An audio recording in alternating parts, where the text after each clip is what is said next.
चरण का चुनाव होने जा रहा है। अब छठवें चरण के बाद लास्ट में आ जाएगी नंबर घोसी की। तो घोसी में क्या होने वाला है? जिस तरीके से देखा जाए तो अरुण राजभर का यह बयान है कि ईवीएम का बटन इतना दबेगा छड़ी पे कि मशीन गड़बड़ा जाएगा शायद।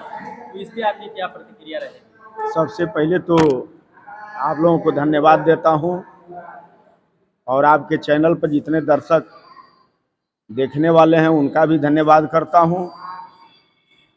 अरुण राजभर का जो आपने सवाल किया, आज के डेट में अरुण राजभर को ये नहीं दिखाई दे रहा है कि हम महंगाई पर चर्चा करें, हम बेरोजगारी पर चर्चा करें, हम 2 करोड़ जो लोगों को रोजगार देने के लिए हमारे प्रधानमंत्री एनडीए गठबंधन के नेता जो बयान दिए थे कि हर साल हम 2 करोड़ बेरोजगार नौजवानों को नौकरी दूंगा, आज उस पर चर्चा करने की कुवत न तो अरुण राजभर न तो अरविंद राजभर के पास है। आज ईवीएम जो दबाने की बात कह रहे हैं कि इतना ईवीएम की बटन दबेगी कि मशीन पर मशीन खराब होती जाएगी। वो चुनाव आयोग को जो चैलेंज दे रहे हैं कि मशीन पर मशीन खराब होगी, घबराने की जरूरत नहीं है। आप जो ईवीएम की बात कर रहे हैं, आपको अब डर और भय सता रहा है। डर और भय के वजह से आप इस तरह का उल जलूल बयान दे रहे हैं। आप इस तरह का जो उल जलूल बयान दे रहे हैं, डर और भय के वजह से आपको खुद को भय सता रहा है कि चुनाव मैं नहीं जीतूंगा। 100% मैं आपको विश्वास दिला रहा हूं कि घोसी की जनता इंडिया गठबंधन राजू राय के लिए चुनाव लड़ रही है। देखा जाए तो प्रधानमंत्री का आगमन है और उस आगमन को लेकर के उन लोगों का कहना है कि इस बार प्रधानमंत्री जो आ रहे हैं कहीं ना कहीं घोसी के लिए एक ऐसा सौगात देंगे पूरे घोसी की जनता जो कि एनडीए गठबंधन की एक बार फिर से उत्तर प्रदेश में 80 और देश में 400 पार का जो नारा है वो साकार होने वाला है प्रधानमंत्री नरेंद्र मोदी के आगमन की वजह से। तो आप इस पर क्या कहेंगे? मतलब 10 बरिस पहले सरकार ये बनाए, ये लास्ट समय उनका सरकार का जा रहा है। अब तक सौगात देश के लोगों को और प्रदेश के लोगों को कितना उन्होंने दिया है? यही ना सौगात दिए हैं कि 5 किलो राशन फ्री में दे दो, ये सौगात है ना। ये सौगात माननीय प्रधानमंत्री जी का है कि हम 2000 रुपया हर किसान को किसान निधि के रूप में दे दें, ये सौगात है गरीबों के लिए। इससे बड़ा क्या सौगात हो सकता है? इससे बड़ा दुर्भाग्य क्या हो सकता है जो उन्होंने अपने जबान से कहा था कि हमारी सरकार बनवाओ, 2 करोड़ लोगों को हर साल रोजगार देने का काम करूंगा। कहाँ गया वो 2 करोड़ का उनका बयान? अब आ रहे हैं लास्ट समय में सौगात देने के लिए। आपको मैं विश्वास दिलाना चाहता हूं आपके चैनल के माध्यम से, ये लोग झूठा है। केवल झूठ बोल करके लोगों को गुमराह करके अपने साथ खड़ा करके देश और प्रदेश में सरकार लोग बना करके सरकार चलाते हैं। बस इन लोगों का सरकार कैसे चले इस पर ही लोग काम करते हैं, न कि गरीबों का हित हो इस पर लोग काम करते हैं। अगर गरीबों के हित पर अगर ये लोग काम करते तो गरीबों की बात करते, गरीब की ये बात करते कि जो हम 5 किलो राशन फ्री में दे रहा हूं गरीब को और गरीब बनाने की योजना बनाया हूं, इसको क्यों नहीं खत्म कर देते? इसको खत्म करके 1 से लेकर के 16 तक, ब्राह्मण से लेकर के चमार तक हर जाति के बेटी और बेटा को जब फ्री में ही राशन देना है तो राशन के बजाय फ्री में शिक्षा दे दें। जो नौजवान 5 किलो राशन के लिए मोहताज है या चक्कर काट रहा है कोटेदार का, वो कम से कम अपने पढ़ाई अपने योग्यता के बल पर 50 किलो तक कम से कम कमा सके। इस तरह का योजना इनको लाना चाहिए ना। नेताजी एक बात तो मोदी जी ने 2 करोड़ रोजगार की योजना बताई थी, वो भी नहीं हुआ और आप लोग 1 लाख की योजना बता रहे हैं, पूरा कर पाएंगे आप लोग? आपको बता रहा हूं, इंडिया गठबंधन की सरकार बनते ही आप ये देखेंगे पहला देश के पंचायत में कानून बनेगा, 30 लाख नौजवानों को हर साल रोजगार मिलेगा, हर साल उनको नौकरी मिलेगी। ये आप देखिएगा। जुमलेबाजी से जनता भी परेशान हो गई नेताजी। नेता लोग जब भी चुनाव आता है हजारों वादे करते हैं लेकिन जनता को ठगते हैं और इसी नाते ना ईवीएम पर उतर चुके हैं लोग।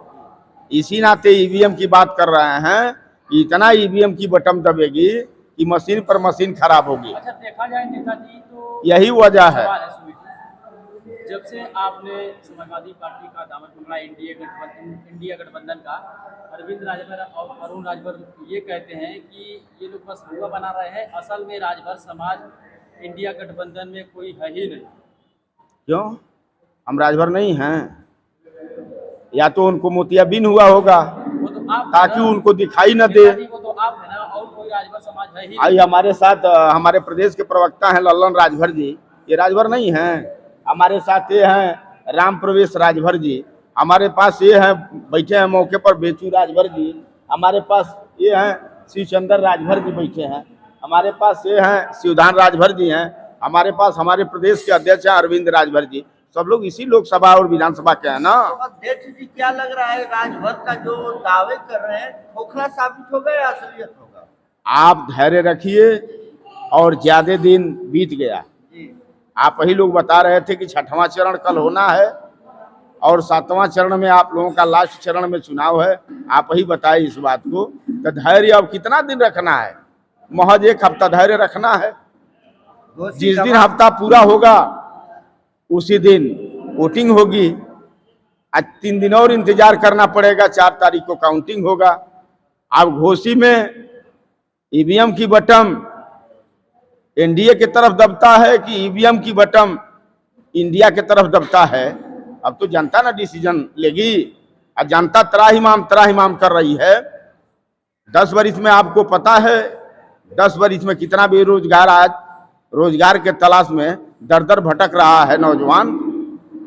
अभी जो शिक्षक 68,000 शिक्षकों ने धरना प्रदर्शन दिया था, गए थे इनसे गुहार लगाने के लिए, इनसे अपनी अर्जी करने के लिए।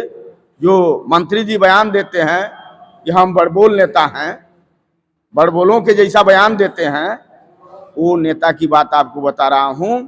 68,000 जब शिक्षक बैठे थे धरना प्रदर्शन पर, वहां से अपने न्याय के लिए वहां उनके दरवाजे पर लोग गए थे, तो इन्होंने कहा कि तुम लोग जूता लायक हो।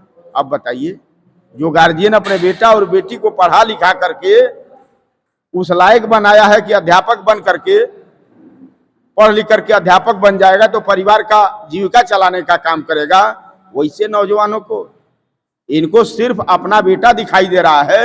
जैसे जूता आप उठा करके मारने की बात 68,000 शिक्षक भर्ती होने वाले नौजवानों को कह रहे हो, शर्म आनी चाहिए।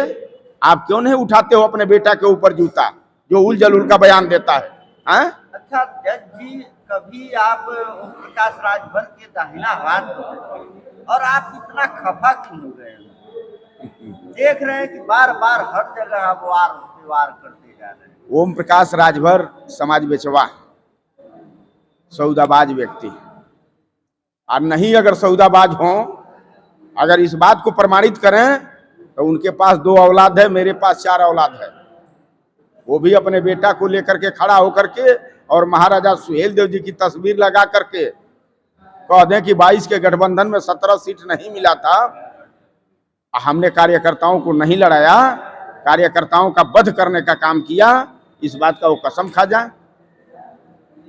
हम दहिना हाथ थे तो इस नाते नहीं थे, हम इस नाते दहिना हाथ बन करके काम कर रहे थे कि समाज की लड़ाई सही दिशा में हो।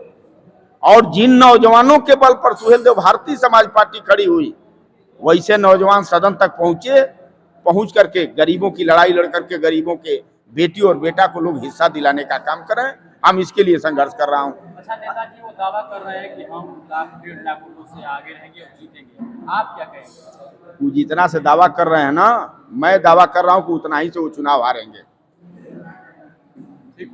ठीक उल्टा जैसे आप घोसी उपचुनाव में देखे थे ना, घोसी उपचुनाव घोसीये के नाम से था, घोसी लोकसभा घोसीये के नाम से है, तो उसी उपचुनाव को तो घोसी लोकसभा में लोग तब्दील करेंगे।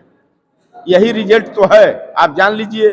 बयान तो वो आज पहली बार थोड़े बयान उल जलूल का देते हैं। सवाल नेताजी, ये जनता बड़ी ठगी महसूस तब करती है जब नेता एक पार्टी छोड़कर दूसरे पार्टी में चले जाते हैं और देखती रह जाती है जनता। तो क्या करें? अपने गूगल से निकाल करके देखिए उनका यही काम है। जहां उनका व्यक्तिगत स्वार्थ सिद्ध हो, जहां उनके परिवार का व्यक्तिगत स्वार्थ सिद्ध हो, जहां उनको तुरंत तत्काल पहुंचते मिल जाए, घर में गर्म मिल जाए, तुरंत पाला बदल लेंगे, यहाँ से वहां, वहां से वहां, वहां से वहां। 20 वर्ष में देख लीजिए रिकॉर्ड उठा करके उनका कितना पार्टी बदले हैं। समाज को गिरवी रखने का काम किए हैं, बेचने का काम किए हैं। आज इसी नाते समाज उनके रहम से उनके ऊपर कापा है।